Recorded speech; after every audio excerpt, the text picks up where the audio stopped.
Cinema field లో ఎంతో మంది ఉన్నారు, రకరకాలుగా సినిమాల్లో ఒక రకమైన సక్సెస్ వచ్చిన వాళ్ళు ఉన్నారు. పవన్ కళ్యాణ్ గారు అంటే మేము వీరాభిమానం ఉన్నాం అని చెప్పిన వాళ్ళు ఉన్నారు.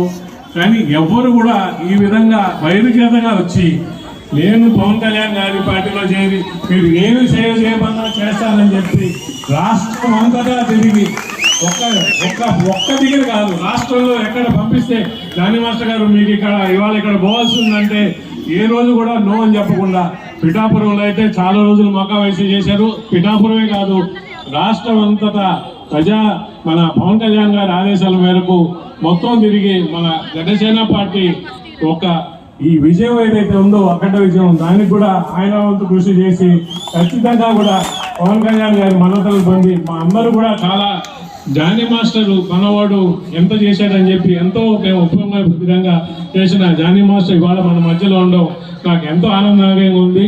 సో జానీ మాస్టర్ సార్, నాకు తెలుసు మీకు ఎటువంటి బిజీ షెడ్యూల్ ఉందో చెప్పారు. జానీ మాస్టర్ సార్ ఈ ఒక్క రోజుకే నిజంగా కూడా ఈ ఒక్క రోజుకే వాళ్ళకున్న స్కెడ్యూల్లో కాల్ షీట్స్లో మరి ఎట్లా ఒప్పించారో కానీ ఇవాళ ఒప్పించి ఈ ఫంక్షన్ అవ్వగానే నేను చెన్నైకి వెళ్ళిపోయి ఉదయాన్నే ఫ్లైట్ బాంబేకి పోవాలని చెప్తున్నారు.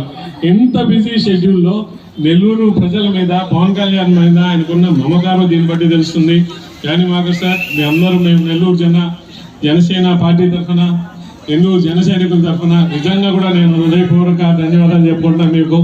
We don't know how to thank you, but thank you so much. So ఈ 4 మాటలతో మీరందరూ కూడా అందరూ బాగుండాలని, జన సైనికులు అంటే ఒక క్రమశిక్షణ, ఒక నిబద్ధత, పవన్ కళ్యాణ్ గారు ఏ ఆశయాలు అయితే మనకు చూపించారో, ఏ దారి అయితే మనకు చూపించారో ఆ దారిలో అకుంఠిత దీక్షతో, తిరుగులేని కాన్సన్ట్రేషన్తో ఏదైతే మనం ముందరికి వెళ్తున్నామో అదే విధంగా నెల్లూరు జిల్లాలో మనం